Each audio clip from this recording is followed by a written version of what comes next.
Yan, naka-live na bro. Sige po, 7 seconds. Tayo po'y manalangin. Okay. Hallelujah, hallelujah, hallelujah. Aming Aba, kabayahan, salamat po sa muli sa araw na ito na nilikha mo para kami ay magpahinga. Salamat na inutos mo po sa amin, sa aming mga sarilita, na kami ay alalahanin namin ang Sabat na ito at gawin po at sa oras na ito, kami po ay nagpapakumbaba, nagpapalinis sa iyo, ano man po yung mga nakikita mong karumihan na pagkukulang, ano man kasalanan. Alam po namin na patuloy mo kami kinahabagan at patuloy mo po kami pinatawad sa pamamagitan ng iyong pagkakaloob ng iyong bugtong na anak. Salamat po sa ginawa, kami malinis, pinatawad na sa pamamagitan ng kanyang banal na dugo at meron ng kapanatagan ng humarap sa kanya at patuloy na makapaglingkod sa iyo sa pamamagitan ng iyong mga salita. Salamat sa iyong mga salita na magbibigay buhay sa aming spirito. Salamat po, hindi lang po sa amin kundi sa bawat mga tagapakinig na makita nila ang liwanag, ang tamang kapaliwanagan ng iyong mga salita. At salamat na ang aming mga bibig ay gagamitin mo si Brother Art, si Brother Yaaman, patuloy na gagamitin mo ang aming mga bibig. At ikaw ang patuloy na kikilos, magtuturo, magtatama sa lahat ng mga maling katuruan dito sa mundong ito. Salamat na patuloy mo kaming sinasamahan, patuloy mo po kaming tutulungan sa aming pagbabahagi ng mga salita sa oras na ito. Salamat sa provision mo sa araw na ito, sa iyong lahat ng kapurihan, Ama, Yahwa, sa pangalan ng iyong anak, si Yahwa. Amen. Amen.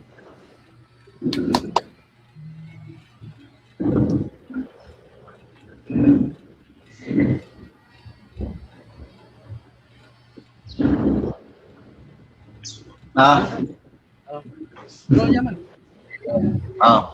Pala. Praise the Most High.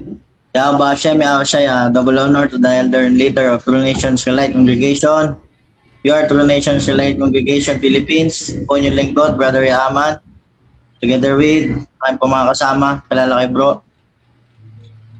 Brother Dan, all praise to the Most High, Yahweh Bahashim, Yahweh Shai, at sa ating mga kapatid dyan, all scattered, all abroad, ay binabati po namin kayo ng isang happy Sabbath. Shalom po sa bawat isa.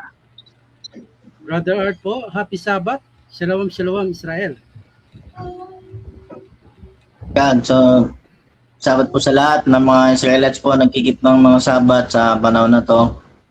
Nabati po namin kayo ng happy Sabbath. Ito po kami upang mag-share po ulit ng salita. Ang topic po ngayon ay patungkol po sa grace, kung ano po yung ibig sabihin ng salitang grace sa panahon na natin ngayon bilang mga mananampalataya, mga Israelites, tinatawag ng mga believers. Yeah. Bro, ikaw na, bro. Bro Dan. Ayan po, tayo po ay magsisimula na sa pag-aaral ng kanyang mga salita. At sabi nga ang lahat ng may pandinig ay makinig. Napakahalaga ng ating mga, kasi dito po magsisimula ang pananampalataya sa pakikinig at pakikinig ng kanyang mga salita. So, po natin ngayon yung not by works. Ano ba yung tinutukoy na not by works sa mga sulat sa mga taga-Galatia chapter 2 verse 16.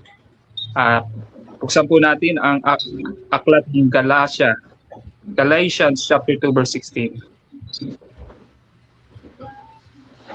Aklat ng wait lang bro Mali pala to. Aklat ng mga taga-Galatia chapter 2 verse 16. Gayon man, alam namin ang tao'y pinapawalang sala dahil sa pananampalataya kay Yesu Kristo at hindi dahil sa pagsunod sa kautusan.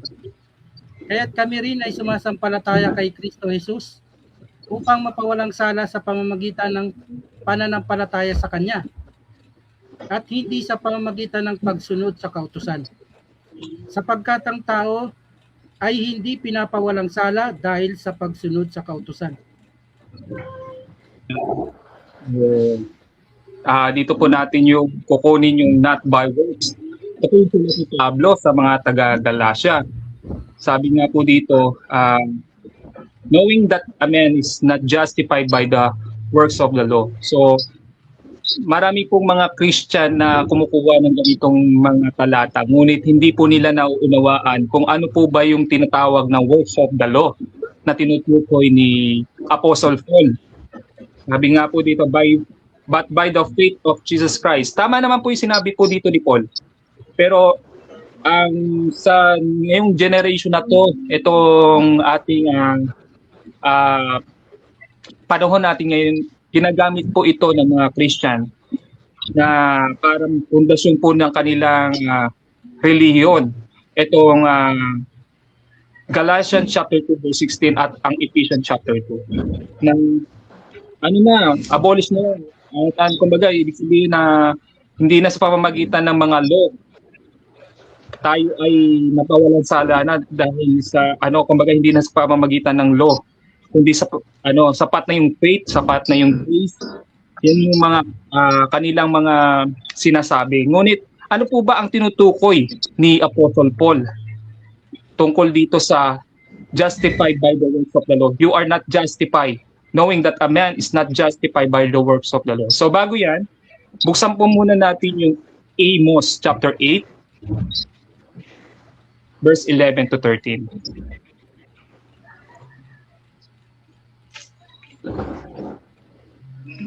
Book of Amos chapter 8 verse 11 to 12. 12 ba hanggang 13 up?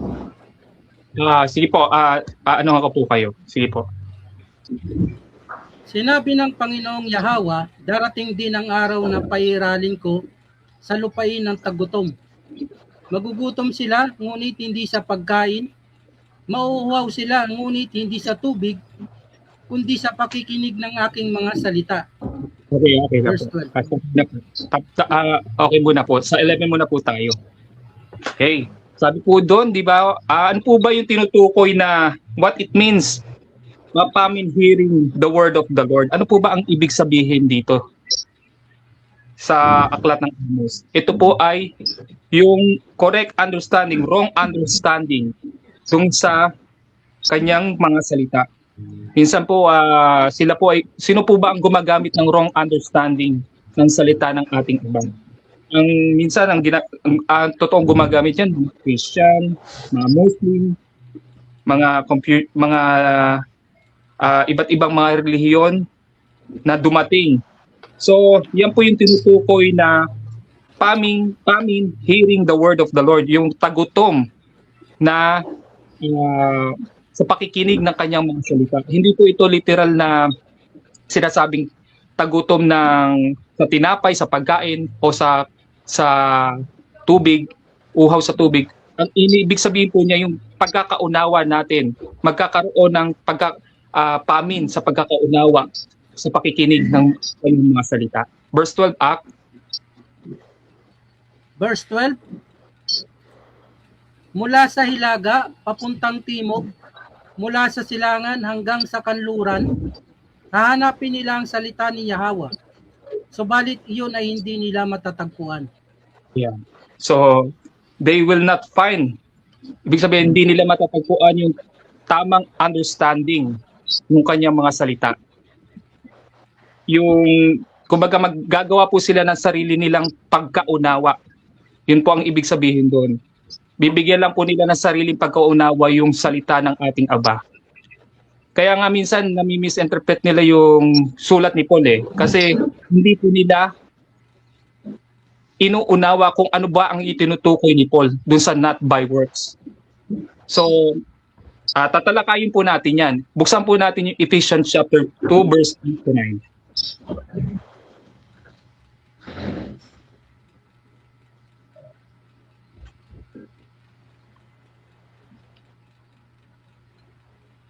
Wait lang, akat.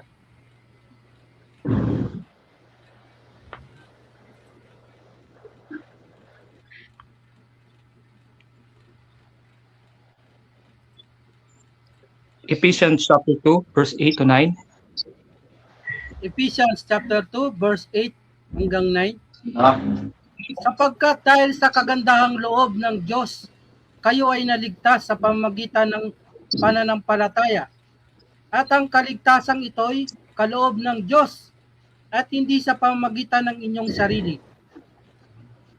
Verse 9. Yeah. Hindi ito bunga ng inyong mga gawa, kaya't walang dapat ipagmalaki ang sinuman. Ayan. Ayan po, ano po ba yung not by works? Hindi ito bunga ng mga gawa. Ito po minsan, ito talaga yung foundation ng mga Christian ngayon na pinahahawakan po nila na hindi na pwedeng kumaga abolish na yung commandments. Hindi po yan ang tinutukoy diyan na inabolish na yung commandments na ng ating Aba. Yung keep the Sabbath, hindi po yan ang tinutukoy diyan. Yung commandments niya. So makikita po natin dito, buksan po natin yung Titus chapter 3 verse 5.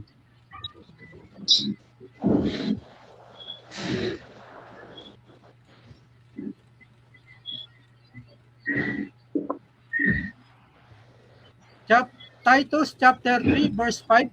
Iniligtas niya tayo hindi dahil sa ating mabubuting gawa, kundi dahil sa kanyang habag sa atin.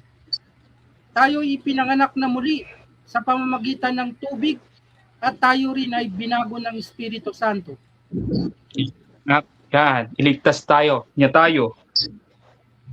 At Isaiah chapter 28 verse 13.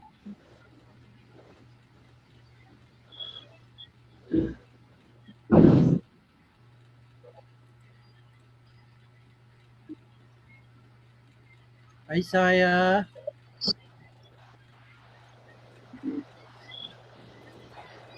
wait lang akat.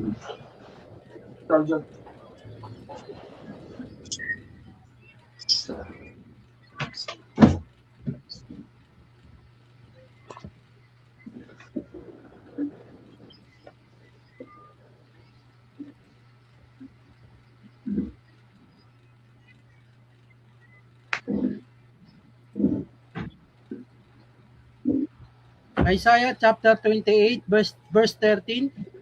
For precept must be upon precept, precept upon precept, line upon line, line upon line, here a letter and there a letter. Yeah. Kaya ganito po yung ginagawa ng mga pagtuturo sa atin, ating Abang Yahweh sa mga Israelita. At ganun din naman po ang ating gagawing pagtuturo sa mga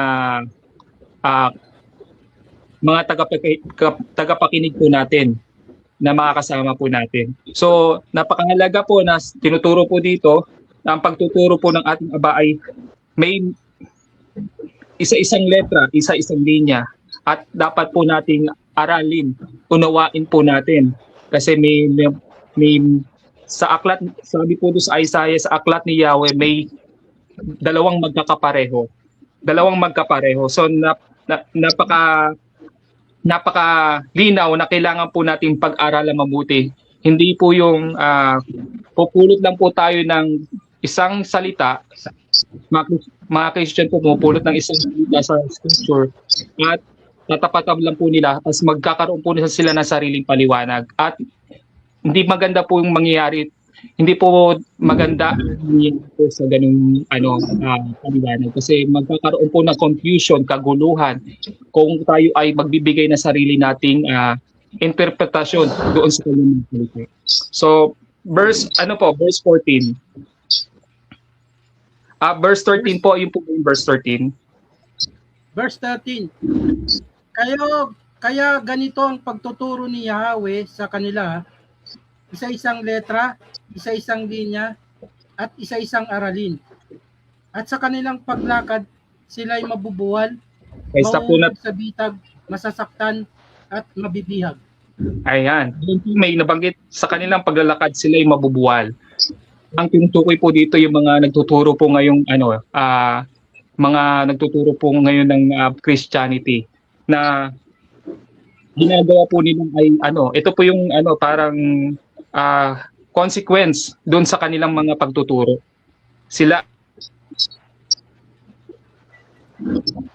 at mabibihag. Kumbaga, hindi po kasi nila kinukuha yung tamang context nung pagtuturo ng ating Aba na tinuturo po sa atin. Patungkol nga po sa not by works, minsan sinasabi nila na hindi na yun, hindi na kailangan yung commandments, hindi na kailangan yung sinasabi doon sa commandments na keep it the Sabbath, remember the Sabbath, and keep it holy. Hindi na kailangan yun kasi kailangan lang natin by faith na kay Jesus. Sapat na yun. Pero hindi po tinutukoy doon yung commandments. May tinutukoy po si Apostle Paul patungkol po doon sa not by works. So, malalaman po natin mamaya kung ano po yung tinutukoy ni Paul sa not by works. So, buksan po natin ang Matthew chapter 16 verse 27.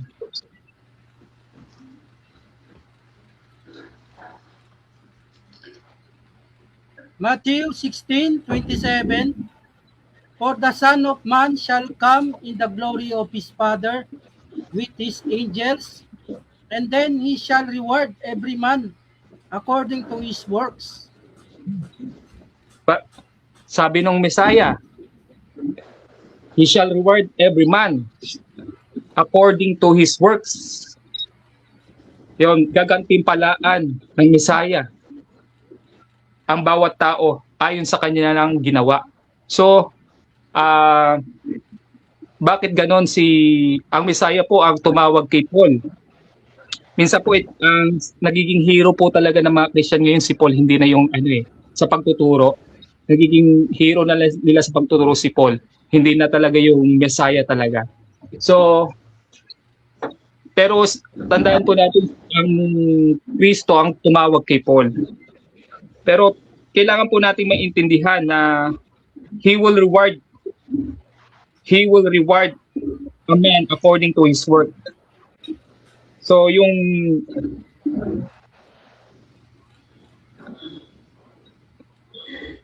yun po yung ibig sabihin po noon na napakahalaga po na maintindihan po natin yung pagtuturo about his works. Ito po yung sinasabi na according to his works, ito po yung sinasabi ng Aba na yung commands po niya sa atin na dapat po natin sundin. So, buksan po natin yung Revelation chapter 2 verse 12.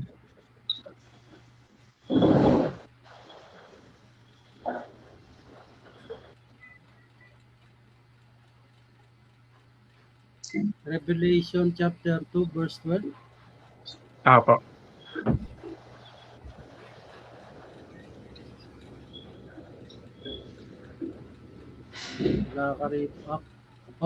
Revelation 22. Revelation 22 verse 12 po. Revelation 22. Ito po yung another na precept na sinasabi po natin sa Isaiah. Ito po yung kukunin po. Revelation chapter 22 verse 12 hanggang 15. 12 po, 12. Version. 12 po. Apo. Revelation chapter 22 verse 12. And behold, I come quickly, and my reward is with me, to give every man according to his work shall be. Kanak, salamat po. Ayan, nakita po natin ulit yung malinaw na give every man, sabi po ng ating Messiah, to give every man according to his work shall be. Ano ba ang tinutukoy ng Messiah? Na to give every man according to his work shall be. So, napakahalaga. Basahin po natin yung Revelation chapter 22 verse 15. 14 po, 14. Verse 14. 14. Verse 14 to 15. Blessed are they that do his commandment, that of light and enter. Wait lang.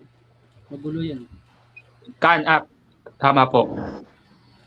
Wait Tama lang. po yun. Wait Apo. lang. Apo.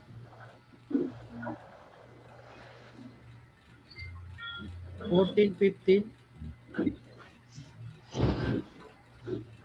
Revelation chapter 22 verse 14 and 15. Blessed are they that do his commandments, that they may have right to the tree of life, and may enter in through the gates into the city. For without are dogs and sorcerers and warmongers and murderers and idolaters and whosoever love and make a lie. Salamat po. Blessed are they that do commands. Yun po yung tinutukoy na gagantimpalaan ng ating Mesaya pagdating po niya. Yung ating mga gawa dun sa pagsunod sa kanyang mga kautusan. So, alam po natin yung mga binigay na kautusan doon. So, lilinawin po natin kung ano yung tinutukoy na works naman ni Pablo. Na, kasi minsan, ito talaga yung ginagamit ng mga Christian pero out of context eh. Tutukuyin natin. So, buksan muna po natin yung James chapter 2 verse 20.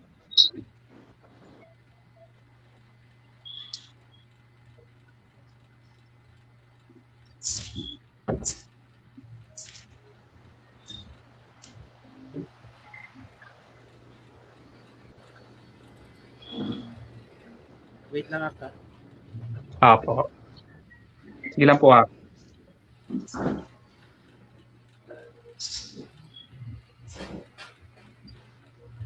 James chapter 2 verse 20, King James Version, but will thou know, O vain man, that faith without works is dead. Yun.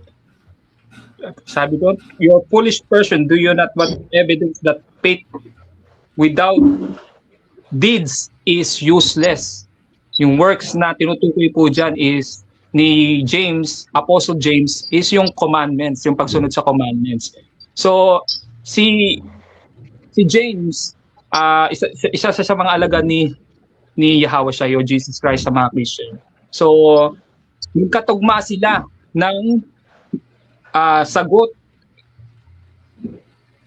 ng ating Messiah at yung kay Jesus Christ. At tandaan natin, kumbaga, hindi maging kay Apostle Paul, nag-uusap sila niyan, at hindi po sila talaga nagbabanggaan dyan sa patungkol sa works. Maging si Apostle Paul is, makikita po natin sa Acts, is siya po ay tumupad din sa law ng kanyang mga amang Abraham at sinunod po niya yung mga peace, sinunod po niya yung mga sabat, sinunod po niya ang lahat ng, tinupad niya po lahat ng sinasabi po ng mga propeta. O kaya, wag po nating isipin na hindi po nila sinunod yung mga ganong bagay, yung commandments na ibinigay ng Aba sa mga Israelita. So, maliwanag po sa atin na kailangan po nating yung pananampalataya po natin, kailangan po nating kumbaga ipakita, i-actual po sa pamamagitan ng ating pagsunod dun sa commandments. Buksan po natin ulit, balik po tayo sa Galatians chapter 2 verse 16.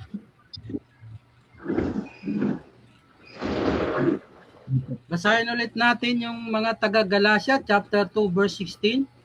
Gayunman, alam namin ang tao'y pinapawalang sala dahil sa pananampalataya kay Yahweh siya at hindi dahil sa pagsunod sa kautusan. Kaya't kami rin ay sumasampalataya kay Hamashiach Yahweh siya upang mapawalang sala sa pamamagitan ng pananampalataya sa Kanya at hindi sa pamamagitan ng pagsunod sa kautusan. Sapagkat ang tao'y hindi pinapawalang sala dahil sa pagsunod sa kautusan. Tingnan naman po natin yung kabaligtaran po nito na sinabi naman ni Paul na tungkol sa not by works sa Romans chapter 2 verse 13. Romans 2 chapter verse 2 verse 13. Romans chapter 2 verse 13. For not the hearers of the law are just before God, but the doers of the law shall be justified.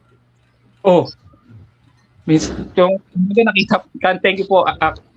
Nakita po natin na parang Sinabi po niya sa Galatian na not by works, pero sa Roman, by doers of the law shall be justified. Parang, ibig sabihin po nito, parang sa Galatian, sa Galatian, sinasabi niya yung totoo, pero sa Romans, hindi niya sinasabi yung totoo.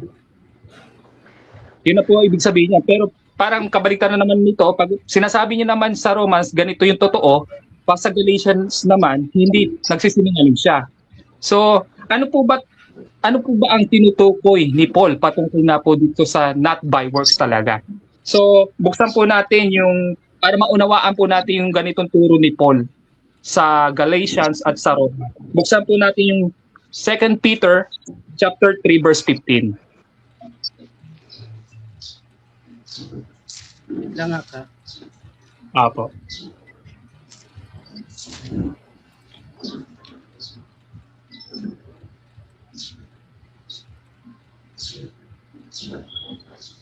Hindi pala pwede ito.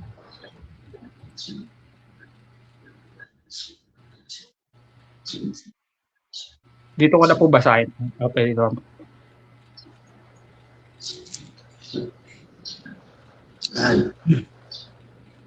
Ito na. Sige po, Kat. Yan. 2 Peter chapter 3 verse 9.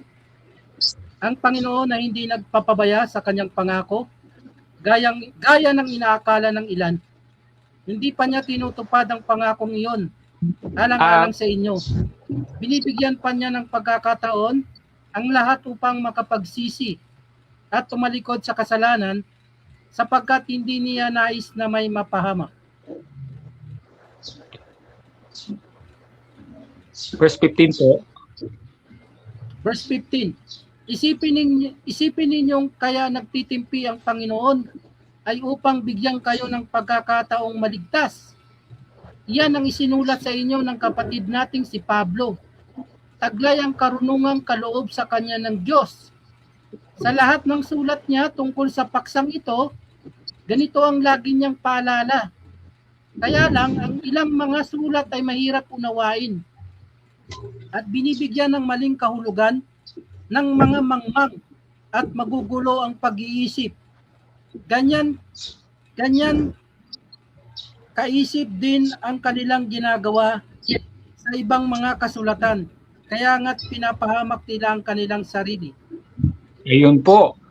Nakita po natin doon sa kanina, sa Galatians saka sa Roma, yung sinasabi po diyan ni Apostle Peter na yung turo po ni Apostle Paul ay mahirap unawain at binibigyan po ng binibigyan ng maling kahulugan ng mga mangmang. Sabihin po dito, yung mga mangmang po dito is yung generation po na nagbibigay po yung mga foreign religion, mga religion na nagbibigay po ng sariling kahulugan na hindi naman yun ang context nun na tinutukoy ni Pablo. Sila po yung unlearned, hindi sila natuto sa pagkaunawa doon sa mga sulat ni Pablo. Kasi may pinapatungkol po yung sulat ni Pablo patungkol po sa not by works. At nakikita po natin yan. Kaya anong nangyayari po doon sa kanila, sa mga mangmang, sila po ay nanggugulo sa mga pag-iisip ng mga nakikinig sa kanila. At ganyan din yung kanilang ginagawa sa ibang mga kasulatan. Kaya anong nangyayari, ito yung consequence sa kanila, kaya ipinapahamak nila ang kanilang mga sarili. Ayan po, at napakatindi po nung kanilang mangyari po sa kanila kung hindi po talaga nila inuunawa yung mga sulat ni Paul. So, tutukuyin po natin yan. Tayo po, binigyan po tayo ng karunungan ng Aba, mga Israelita, tayo po mga Israelita, para ipaliwanag po natin sa kanila kung ano po ba yung tinutukoy ni Paul. So, sabi nga in the last days, He will pour out His Spirit. So sa atin po yun, ibibigay po niya yung Spirit upang maipamahagi po natin yung tunay na kahulugan ng kanyang mga salita. Masabi po natin yung ano yung kalooban ng Ama. So Buksan po natin yung 1 Corinthians chapter 1 verse 25.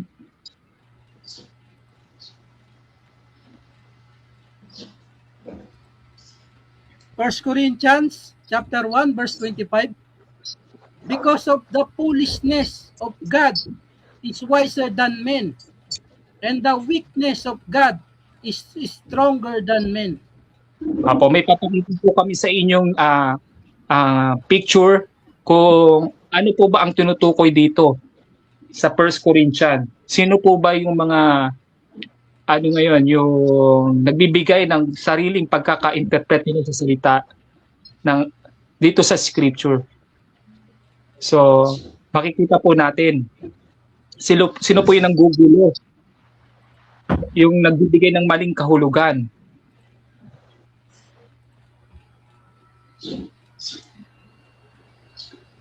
Yung mga mga religion. Opo, yung sinend ko pong picture po. Wait lang ako. Sige po. Para matukoy po natin ang sinasabi po ni Apostle Peter, yung mga nanggugulo sa pag-iisip, nagbibigay po ng maling pagkakaunawa, lalo na sa mga turo ni Paul. Wait lang ako. Wait lang. Mali. Wait lang ako.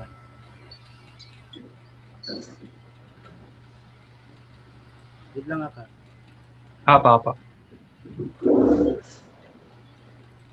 Kaya napakahalaga na i-analyze po natin yung mga sulat katulad po ng mga taga-Jew na taga-Berean Jew na sila po ay hindi lang nakikinig sa mga sulat ni Paul kundi ina-analyze nila yung mga kung ito ba ay sinasabi ng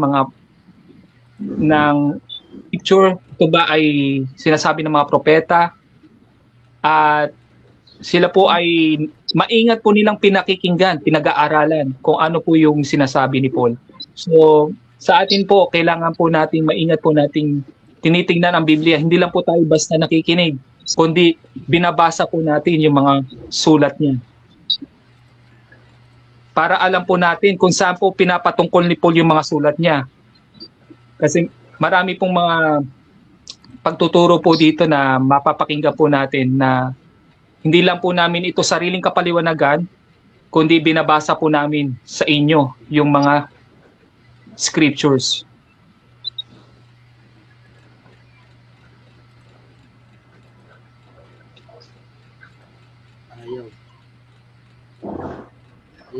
Wait lang. Apo, sige po. So, muli po yung ni Apostle Peter, ayan. Ito po yung mga man-made religions. Sila po yung pinapatungkol ni Apostle Peter na sila po yung nagbibigay ng maling kahulugan. Kumbaga, doon sa mga pagtuturo na sinasabi ni Apostle Paul. Sila po yung magugulo ang pag-iisip. Gayan din ang kanilang ginagawa sa ibang mga kautusan. Yung mga sa Colossians 2 verse 8, beware lest any man spoil you through philosophy, vain deceit, after the tradition of men, after the rudiments the world, and not after. So, yung mga nagpasimula po ng mga man-made religion, si Charles Parman created the Pentecostal religion in 1901. Sa Jehovah Witness religion, created naman ni Charles Russell. The SDA's Seventh-day Adventist religion, si William Miller. Yan, ang Mormon religion, created naman ni Joseph Smith.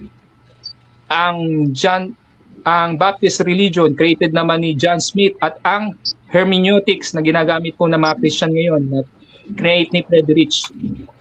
Yan.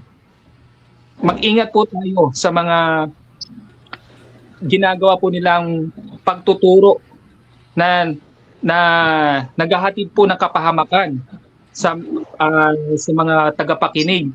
Kasi sila po yung nagbibigay ng mahaling kahulugan sa mga turo ni Apostle Paul. So, buksan po natin ang Hebrews chapter 9 verse 13. Dito po natin makikita kung ano po ba ang tinutukoy ni Apostle Paul na not by works. You are justified not by works, by the law of works. Buksan po natin Hebrews chapter 9 verse 13. Wait lang ako. 9:13. Opo. Hanapin ko lang.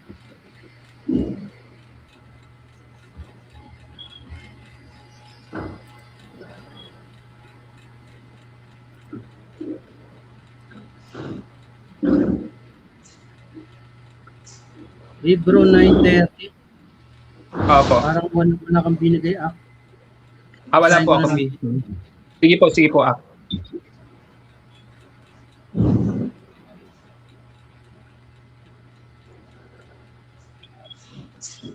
Hebreo chapter 9 verse 13.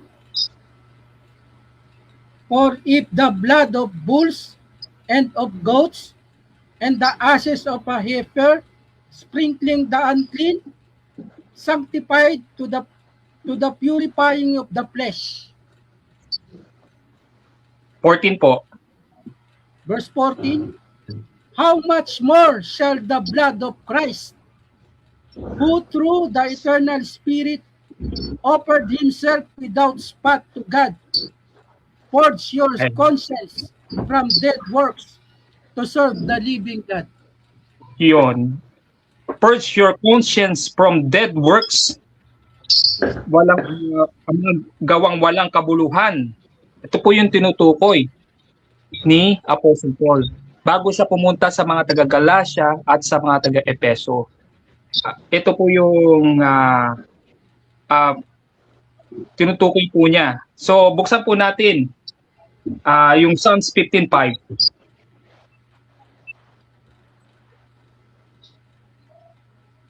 Psalm chapter 50 verse 5. Gather my saints together unto me, those that have made a covenant with me by sacrifice. Yan. Sila na po yung mga saints na yun. Sila po yung mga Israelites. Tayo po yun. Na kanilang pinagsama-sama para gawin po yung covenant na yun, yung first covenant na makikita po natin sa aklat ng Exodus chapter 24 verse 4. Yan. It with me, covenant with me by sacrifice. Ito po yung law of work of sacrifice. Ito po yung tinutukoy ni Pablo, not by works of law, animal sacrifice. So, hindi po tayo na-justified po dun sa pag-aalay. Sapat na po yung ginawa ng ating Messiah, Yahawashi, Jesus Christ, sa pamamagitan ng kanyang dugo, tayo ay na-justify. So, sapat na po yun. So, yun po yung tinutukoy doon. Hindi po tinutukoy dito yung commandment niya na hindi po dapat tayo sumunod. So, buksan po natin yung Exodus chapter 24 verse 4.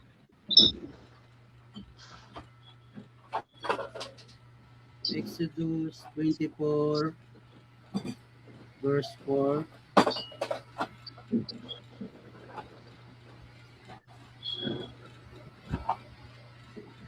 Exodus chapter 24 verse 4.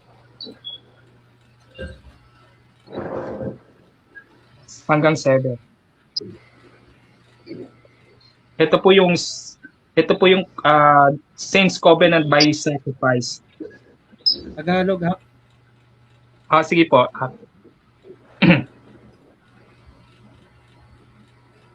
Exodus chapter 24 verse 4 hanggang 7. Isinulat ni Moises ang lahat ng utos ni Yahweh. Kinabukasan, maaga siyang nagtayo ng altar sa paanan ng bundok. Nagtayo rin siya ng 12 bato na kumakatawan sa 12 lipi ng Israel. Yes. Pagkatapos, inutusan niya ang ilang kabataang lalaki na magdala sa altar ng mga handog na susunugin. Sila rin ang mga inutusan niyang pumatay ng mga hayop na gagamitin bilang handog sa pakikipagkasundo kay Yahweh. Verse 6. Ang kalahati ng dugo ng pinatay na hayop ay inilagay niya sa malalaking mangkok at ang kalahati ibinuhos niya sa altar. Verse 7. Kinuha niya ang aklat ng tipan at binasa ng malakas. Sabay-sabay namang sumagot ang mga Israelita, susundin namin ang lahat ng utos ni Yahweh. Ayan. Yan po ay covenant by sacrifice. Dito po nag-start yun. So, pagdating po sa Psalms 57, makikita po natin na iniba niya na po yung iniba niya na po yung makikita po natin yung kaibahan ito sa Psalms chapter 50 verse 7. May mangyayaring kakaiba po dito sa Psalms chapter 50 verse 7. Buksan po natin yun. Psalms 50 verse 7. Psalm 50 verse 7.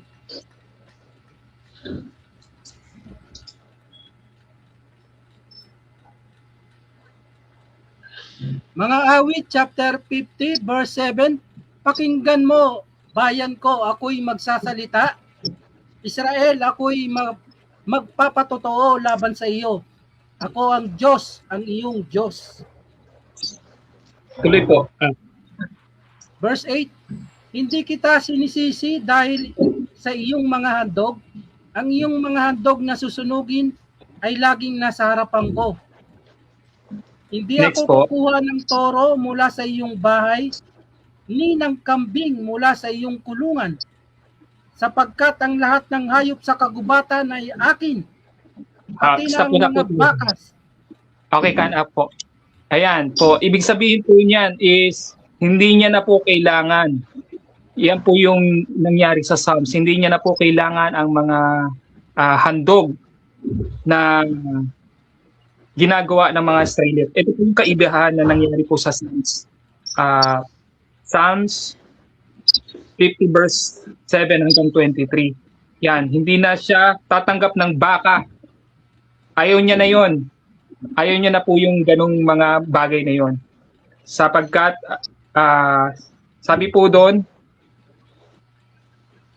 sapagkat ang bawat hayop sa gubat ay sa kanya po. Yan. Ibig sabihin na po siya, kumbaga naawa po siya sa mga ganong hayop na. So, verse 11 po, Verse 11. Wait lang Aka. Apo. Verse 11. Kilala ko ang lahat ng ibon sa kabundukan at ang lahat ng gumagalaw sa parang ay akin. Kung ako'y magugutom, hindi ko sasabihin sa iyo, sapagkat akin ang sanlibutan at ang lahat ng naroon. Kumakain ba ako ng laman ng toro o umiinom ba ako ng dugo ng kambing? Maggantog ka sa Diyos ng pasasalamat at tuparin mo ang iyong mga panata sa kataas-taasan. Kanak, okay po yan. Yan po, ano po yung sinasabi doon? Mag-alay. Kumbaga hindi niya na kailangan yung kumbaga hindi na niya kailangan yung sinasabi po dito, hindi niya na kailangan hindi niya na tinatanggap yung mga baka, yung paghahandog na ginagawa po nila. Ang tinatanggapin po niya ay sa verse 14, mag-alay po tayo sa Kanya, sa ating Yahweh, sa ating Diyos, ng pasasalamat, at tuparin natin ang panata sa kataas-taasan. So ano po yung panata na yon na sinasabi doon? So buksan po natin yung Exodus chapter 19 verse 5 hanggang 7. Chapter 19 verse 5 hanggang 7. Ano po yung mga panata po yun? Exodus chapter 19 verse 5 hanggang 7. Kung susundin ninyo ako at magiging tapat sa ating kasunduan, kayo ang magiging bayang hinirang. Ang buong daigdig ay akin, ngunit kayo ay aking itatangi. Kanak, apo. Yan. Kung susundin po natin yung kanyang, sabi po dito sa kung susundin po natin ang kanyang pinag-uutos, yung commandments po niya, yung thou shall not, wag po natin gagawin, yung keep the Sabbath and make it holy, kung susundin po natin yung wag tayong kakain ng mga karumal-dumal, wag po, yung mga commandments ay binigay po niya sa atin. Kung tayo po ay susunod sa kanya, tayo po ay may ibabalik po niya sa ating dating kalagayan, sa ating tunay na kalagayan. At tayo'y kanyang magiging bayang hinirang. At sabi po doon, napakaganda po ang buong daigdig ay tayo po ay set apart. Kumbaga hindi po tayo katangi-tangi po tayo sa mga tao sa buong daigdig. Yan po ang mangyayari po sa ating pagsunod sa ating Aba. So, verse 6 po. Verse 6, kayo'y gagawin kong isang kaharian ng mga pari at isang bansang banal. Iyan ang sabihin mo sa mga Israelita. Israelita na po. Ayan po, nabasa po natin. Ito po ay sinasabi sa mga Israelita. So, buksan po natin yung 1 Samuel 15:22. Unang Samuel 15:22. 1 Samuel verse 15, verse 22. Chapter 15, verse 22. Sinabi ni Samuel, akala mo ba'y higit na magugustuhan ni Yahweh ang handog at hain kaysa sa pagsunod sa kanya? Mas mabuti ang pagsunod kay Yahweh kaysa paghahandog, at ang pakikinig ay higit sa haing taba ng lupa. Ayan. Sabi po doon na mas nagugustuhan po ng ating Aba, Yahweh, ang pagsunod kaysa handog at hain. Yun po yun ang mas nire-recognize po niya yung pagsunod. Kaya nga sabi nung sa Mateo na gagantimpalaan niya yung mga sumusunod, yung gumagawa.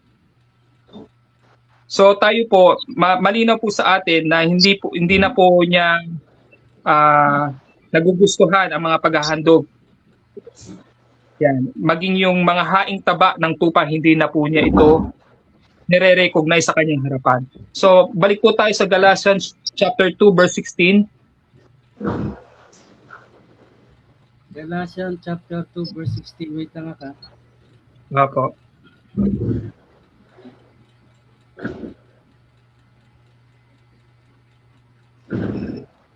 Galatians chapter 2 verse 16. Knowing that a man is not justified by the works of the law, but by the faith of Jesus Christ, Hamashiach Yahawashi, even we have believed in Jesus Christ, that we might be justified by the faith of Christ, and not by the works of the law. For by the works of the law shall no flesh just be no flesh be justified. Yeah, knowing the man not justified by the works of the law of animal sacrifice po ang tinutukoy po dito. Hindi po ito yung kabuuan ng commandments po niya. Law of man works of the law of animal sacrifice and offering po yan. So, yun po ang tinutukoy po dito na ito po yung dead works, not by works, na tinutukoy Pablo po dito, ni Apostle Paul, na tayo po ay na-justify, hindi na-justify sa pamamagitan ng pagsunod po natin dun sa law ng pag-aalay ng mga handog. Ngunit dun sa pananampalataya po natin sa ating Kristo, Yahawashi, Jesus Christ. So, sa ating paniniwala po natin sa Kanya na sa pamamagitan ng Kanyang tinapos, tayo ay na-justified sa pamamagitan ng ating pananampalataya sa Kanya. So, yun po yung tinutukoy po doon na not by works of the law of animal sacrifice. So, malinaw po na makikita po natin itong tinuturo. At nalain ko na naunawaan po natin yung tinutukoy ni Apostle Paul. So, last po, buksan po natin yung Acts chapter 13 verse 38.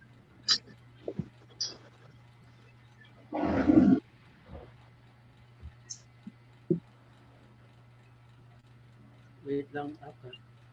Apa. 13, 38, to 39. 13:38 po.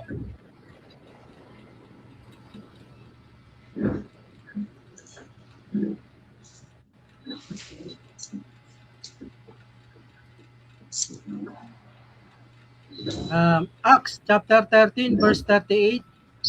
Be it known unto you, therefore, men and brethren, that through his man is preached unto you the forgiveness of sins.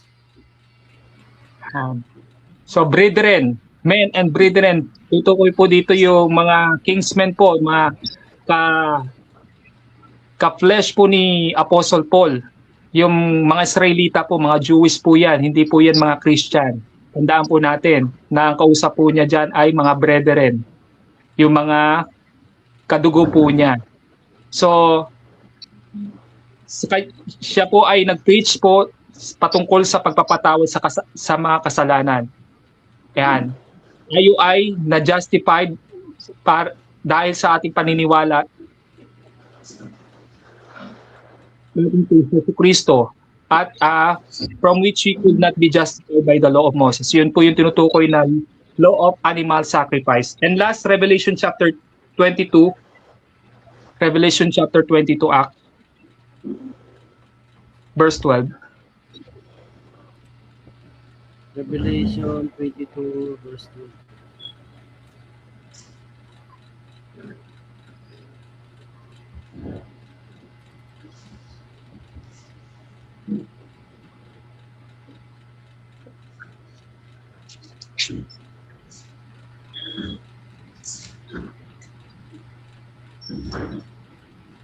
Hanggang 15. Revelation chapter 22 verse 12. And behold, I come quickly, and my reward is with me, to give every man according to his work shall be. I am Alpha and Omega, the beginning and the end, the first and the last. And blessed are they that do his commandment, that may enter into the gates of life. For without are dogs and sorcerers and murderers and and idolaters, whoever love and make a lie. Whosoever love and make a lie. Yan. Yan po yung kausap po dyan si John the Beloved ng ating Messiah, yung Kristo. Sabi niya, malapit na po siyang dumating at dala niya yung gantimpala. Gantimpala po sa lahat, sa mga gumagawa. Dala po niya yung mga gantimpala sa lahat ng gumagawa po doon sa kanyang mga salita. So, ibig sabihin po, ano po yung mga salita niya? Sa verse 14, blessed are those that do His commandments. Yung mga commandments po, na binibigay po niya sa atin. Yung, alam na po natin yun. Huwag po tayong papatay, huwag po tayong mga ngalunya, huwag po tayong sasamba sa iba't ibang mga Diyos-Diyosan, at iba pa. At huwag na rin natin kalimutan yung, yung Sabat, yung mga feast, at huwag rin po tayong kakain ng mga karumal-dumal. So, yun po isa sa mga utos po na ibinigay po sa atin. Ano yung pangako niya? That tayo po ay makakapasok, karapat dapat po na pumasok doon sa gate, yung kaharian niya. So, yan po. Sino po yung nasa labas naman? Sila naman po yung mga sinasabi po sa 1 Samuel na sila po yung mga idolaters, yung kabaliktaran po ng mga ng mga commandments. Sila po yung mga womongers, mga murderers, mamamatay, mga sumasamba sa mga Diyos-Diyosan. Yan, sila po yon, yung mga nasa labas, sila po yung mga karapat-dapat doon sa labas. So dapat po nating maintindihan na yung not by works po na yon ay yung not by works na tinutukoy ni Pablo ay for the law of animal sacrifice po yung tinutukoy po doon. At yung sinasabi naman po ng ating Aba na yung ng ating Messiah na gagantimpalaan po niya tayo according to our works. So yun lang po ang aking may babahagi sa oras na ito. All praise to the Messiah sa hapong po ito.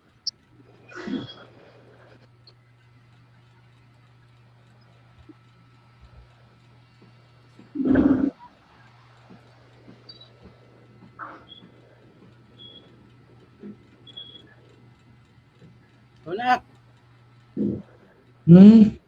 Ikaw na. Hindi, okay na ako sa susunod na lang ako. Okay na yun, mga bano. Isang oras to. Okay, sige. Okay, ano na tayo? Para hindi natatabunan yung mga natin. Paliwanag pa. Wrap up na tayo. Oo. Salamat. Ikaw na magana. Shalom. Happy Sabbath po sa lahat ng mga Israelites congregation. Yun. Maraming salamat po sa kapatid na si Daniel sa pagpaliwanag po ng salita. Sana may natutunan po tayo na pag sinabi pong na sinasabi doon na not by works of the law of Moses, yun po yung mga talaga ordinance, mga sacrificials, yun po talagang sinasabi doon kasi nga ang sacrifice na ginawa kasi yung sacrifice ng Messiah, kaya sabi yun ang grace, diba? Kaya sabi, is by grace you've been saved through faith, na maniwala ka na dahil sa ginawa niya, napatawad ang iyong kasalanan. Hindi mo na kailangan mag-alay ng ganito para mapatawad ang iyong kasalanan. Hindi dahil sa ginawa niya, kaya through faith, mananampalataya ka sa Kanya. Yun na, napatawad ka. Tapos, gagawin mo na yung ilo na naman. Kasi nga sabi dun na sa verse 10 na to do good works, diba? Ayun yung works na sunod na makakabalik ka na ulit na may tutuwid mo na yung pagkakamali mo kasi hindi ka na ng tawad. Gagawa ka na ulit ng mabuti na. Itatama mo na yung mga namali mo. May pagkakataon ka. Kaya nasa ilalim tayo ng biyaya. Kasi kung nasa ilalim pa rin tayo ng kautusan, pag nagkasalap, na babatuin, di ba, hanggang mamatay. Ayun yung batas dati sa parusa, di ba? Kaya ang kabayaran ng kasalanan ay kamatayan. Ngunit ang kaloob ng Diyos sa pamamagitan ni Kristo Jesus ay buhay na walang hanggan. Ayun yung pangyayari. So, sunod, paliwanag ko po ng medyo sa Yun, maraming salamat. Shalom. All praises to the Most High. Shalom. So, Brother Art, Brother Yaman, salamat po sa inyo. Sa ating mga tagapakinig.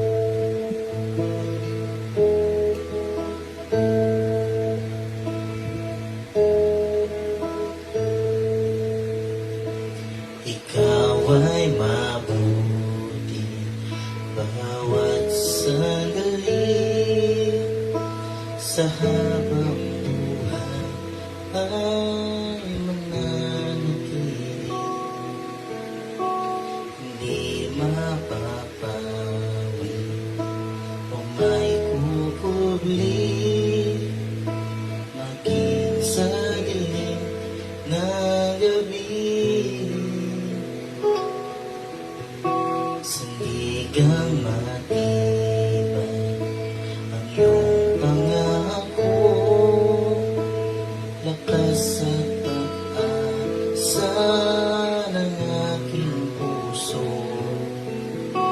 hindi na mapilang pagkakataon, patunay ng katapatan mo. Sa dalamhati at sa kabiguan, sa pagluwa ng pusong nasugatan, sa sa pagsubok na iyong pinahintulutan. Salamat, alayang sa katugunan sa aking dalangin, sa kalakasan sa'yo'y nagagaling, sa pagtuturo at pagtutuwid mo sa akin. Salamat, alayang salamat.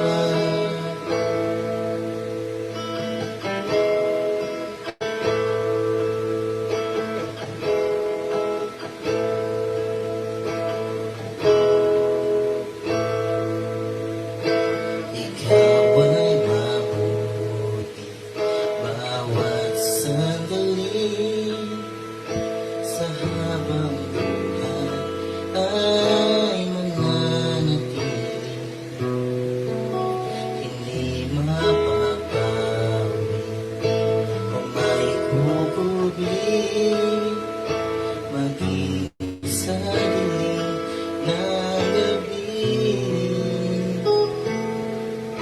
Sige kang matibay ang iyong pangako, lakas at pag-asa ng aking puso,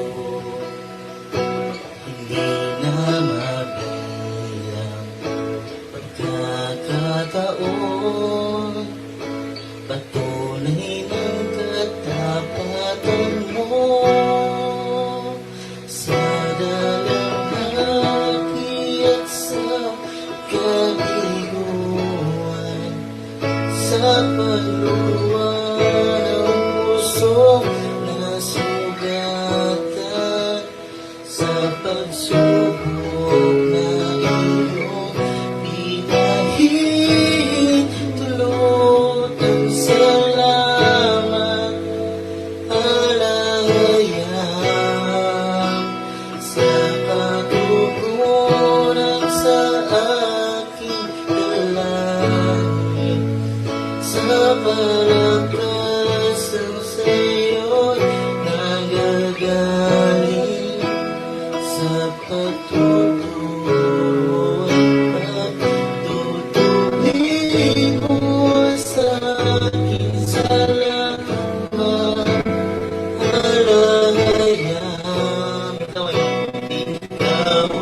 salamat, alagaya sa katutunan sa aking dalangin, sa kalakasan sa'yo'y nanggagaling, sa pagtuturo at pagtutuwid mo sa akin. Salamat,